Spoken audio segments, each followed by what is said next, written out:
ये लीजिए, दवाई खा लीजिए। पानी।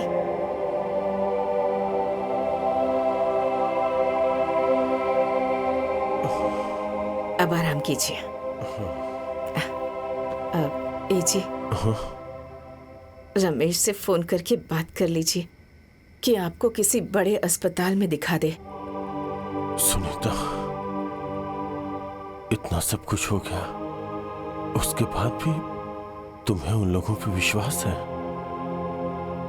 ठीक है, अगर तुम्हारा मन कह रहा है तो मैं फोन लगा के दे देता हूं, पर मुझे पक्का यकीन है कि वो लोग फोन नहीं उठाएंगे।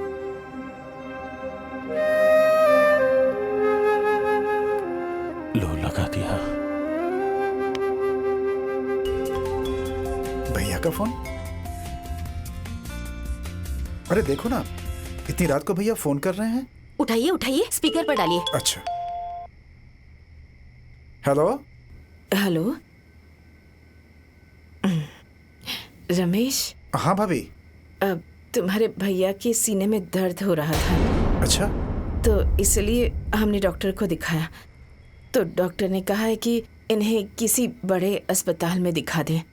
अब रमेश, तुम तो सदर अस्पताल में डॉक्टर हो ना, तो वहाँ के किसी बड़े डॉक्टर को दिखा दो ना इन्हें। अच्छा। उस दिन तो भैया बड़ी बड़ी बातें कर कर चले गए थे कि तुम लोग मर जाओगे तब भी तुमसे बात नहीं करेंगे, तो आपने मुंह उठा के फोन कैसे कर लिया? चलिए रखिए फोन, और गलती से भी हमारे पास फोन मत करना।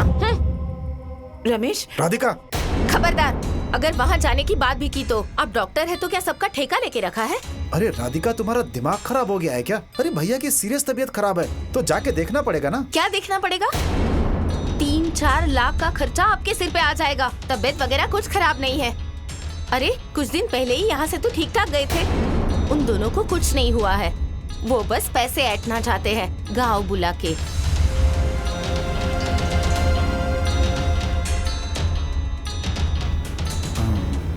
तुम ठीक कह रही हो। हे जी, आप घबराइए मत, कुछ नहीं होगा। अरे कमलेश जी। भाई, कमलेश भाई, अरे यार तुम्हारी तबीयत तो बहुत ज्यादा खराब लग रही है। चाचा जी, देखिए नजर आने, पता नहीं क्या हो गया है। आप घबराइए मत, मैं अभी डॉक्टर को बुलाता हूँ। सुनीता, मुझे कुछ ठीक नहीं लग रहा है। नहीं, ऐसा मत कहिए। मन बहुत घबरा रहा है। सुनीता, सुनो, कहिए। थोड़ा भाइयों को फोन कर दो ना। उन लोगों को देखने का बहुत जी कर रहा है। ए जी, आप घबराइए मत, मैं अभी फोन करती हूँ। मिलाइए, फोन मिलाइए।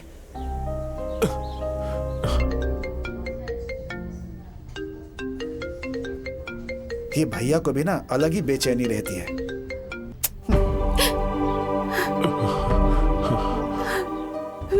क्या हुआ?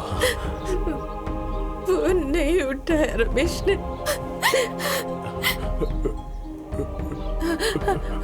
कमलेश, आप रुकिए, मैं महेश को फोन करती हूँ। लगाइए।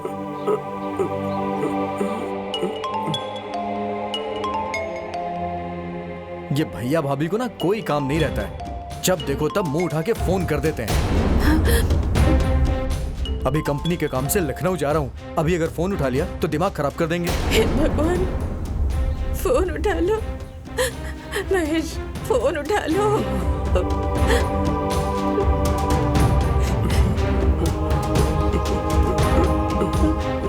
नहीं जी, फोन नहीं उठाया। अरे यार, बड़े निर्लज्ज भाई हैं आपके, ऐसे टाइम पर फोन नहीं उठा रहे वो दोनों। ठीक कार है ऐसे भाइयों पर। हाँ, आप घबराइए मत, मैं दोबारा फोन लगाती हूँ। Ward number 3। ठीक है सर।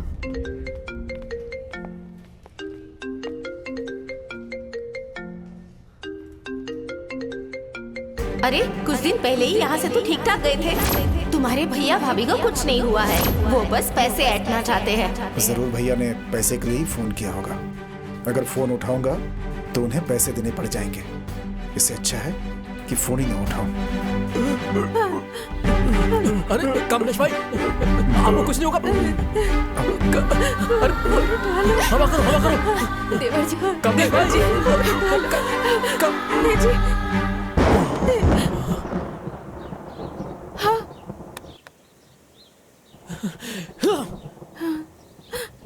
हे जी,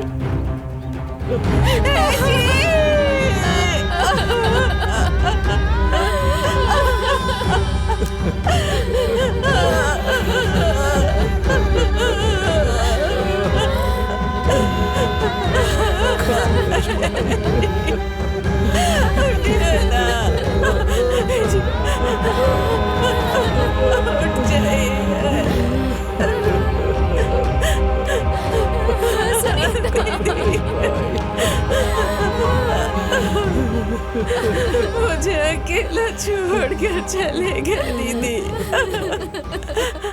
अब मैं किसके सहारे जीऊंगी? चुप हो जाओ सुनीता, चुप हो जाओ। दुनिया का दस्तूर कोई नहीं बदल सकता। जो दुनिया में आया है उसे जाना ही पड़ता है। भाइयों के लिए तड़पते तड़पते इनके प्राण निकल गए, प्राण निकल गए। अरे गीता, अब तो उन दोनों को फोन करके बता दो कि कमलेश हम सबको छोड़कर चले गए। जी, खोलिए ना। अरे यार, ये भैया भी ना। हेलो रमेश, मैं गीता भाभी बोल रही हूँ। तुम्हारे भैया दुनिया छोड़ के चले गए। क्या? ठीक है भाभी, मैं भी आता हूँ।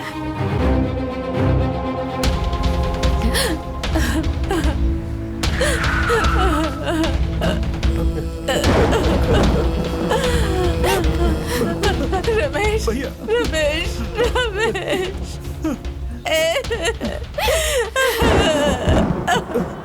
रमेश, अरे देखना भैया को क्या हो गया। रमेश, रमेश, महेश, महेश, महेश, महेश, महेश कहाँ है? बोल ना। महेश नहीं आया? नहीं, वो नहीं आया। वो नहीं आया? क्यों नहीं आया? भाभी, वो ऑफिस के काम से बाहर गया हुआ है। बाहर गया है? अरे भैया की अंतिम संस्कार से भी ज्यादा जरूरी काम कोई हो सकता है? हाँ, मैं आया हूं ना भैया का अंतिम संस्कार करने के लिए।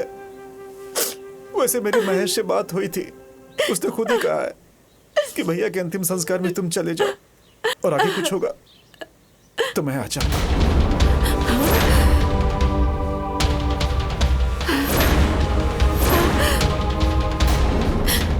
तुम लोग कहना क्या चाहते हो? हाँ, कि भैया हमारे हैं तो इनके अंतिम संस्कार में तू आएगा, और अगर भाभी मर जाएगी तो वो आएगा।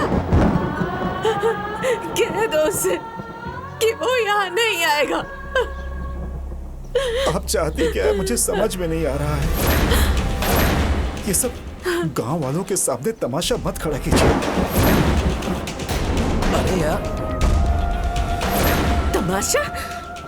गांव वालों के सामने मैं तमाशा खड़ा कर रही हूँ? अरे एक तो तुम्हारे भैया ने इस घर की इज्जत बचाने के लिए अपनी जान दे दी, और तुम कह रहे हो कि तमाशा खड़ा कर रही हूँ। अरे तुम कौन सी मिट्टी के बने हो? कौन सी मिट्टी के? मुझे समझ ही नहीं आ रहा।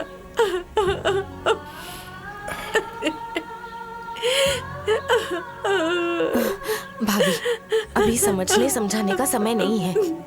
उन दोनों ने जो किया ठीक किया है। हम दोनों आ गए हैं ना, और आप मरेंगी तो वो दोनों आ जाएंगे।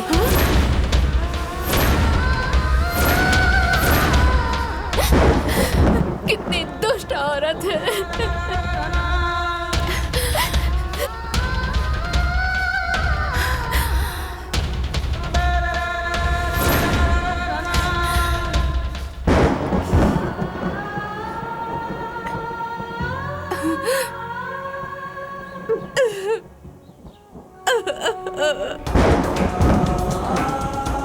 क्या हुआ?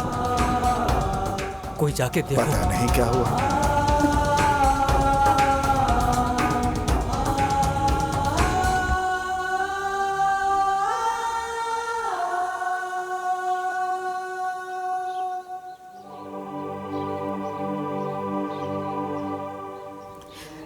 ए बेटा, तुम्हारे भैया का बहुत अरमान था कि इनकी अर्थी को तुम दोनों मिलकर कंधा दो, पर तुम लोगों ने पहले से ही तय कर लिया है कि तुम भैया को कंधा दोगे और महेश मुझे कंधा देगा। तो फोन करो, फोन करके महेश को बता दो कि अब उसकी भाभी ये दुनिया छोड़कर जा रही है। फोन करो। रमेश भैया का फोन? हाँ भैया।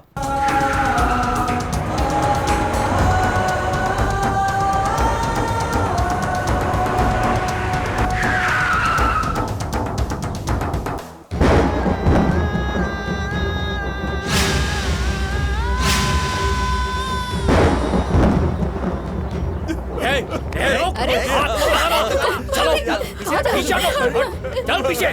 छूना भी नहीं ने। खबरदार, जो कमलेश और सुनीता को हाथ लगाया तो देखो, तुम्हारे इस भाई और भाभी को हम गांव वालों ने कमलेश और सुनीता की लाश को छूने नहीं दिया, किनारे बैठाया है।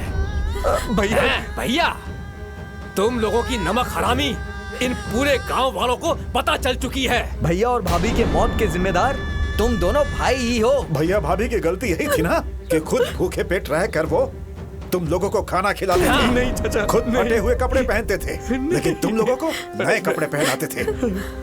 माँ बाप की तरह पाला पोसा, पढ़ाया लिखाया, डॉक्टर इंजीनियर बनाया, और तुम लोगों ने ये सिला दिया। अरे औलाद की तरह पाला था तुम दोनों को इन्होंने, और तुम दोनों ने क्या किया? छोड़ दिया ऐसे ही दुश्मन की तरह मरने के लिए।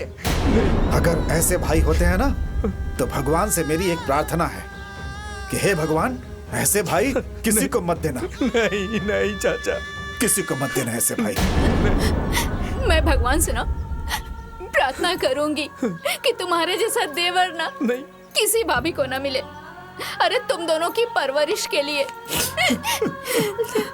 सुनीता घर घर में जूठे बर्तन मांजती थी कि तुम्हारे प्यार में कोई कमी न रहे।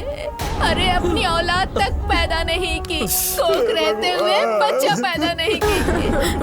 और रमेश, अगर समय रहते तुम अपने भैया का इलाज डॉक्टर से करवा देते ना, और अपना फर्ज निभाया होता, तो आज तुम्हारे भैया जिंदा होते। महेश, तुम्हारी भाभी ने जब तुम्हें बताया कि तुम्हारे भैया नहीं रहे, तब भी तुम आ जाते ना, तो तुम्हारी भाभी जहर खा के नहीं मरती। छी!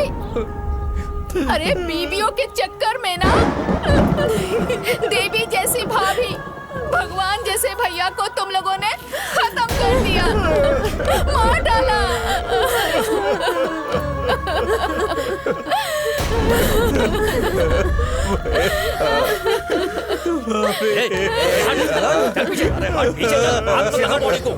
चल नहीं है, ये मगरमच्छ के आंसू बहाना बंद कर।